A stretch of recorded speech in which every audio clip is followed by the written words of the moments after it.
அதை விட்டுட்டு ஏதாவது அடாவடித்தலை பண்ண நினைச்ச உன்னை கண்ட துண்டமா வெட்டி கழிச்சு போட்டுடுவேன். ஹொக்கும் டைகர் கா ஹொக்கும்.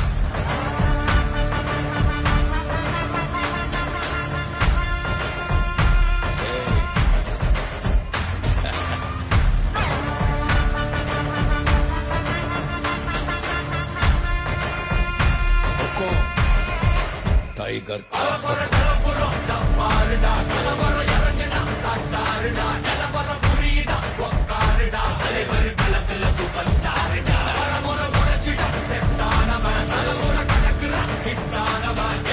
மனசுல ஜெயிச்சிட உரித்தானவன்.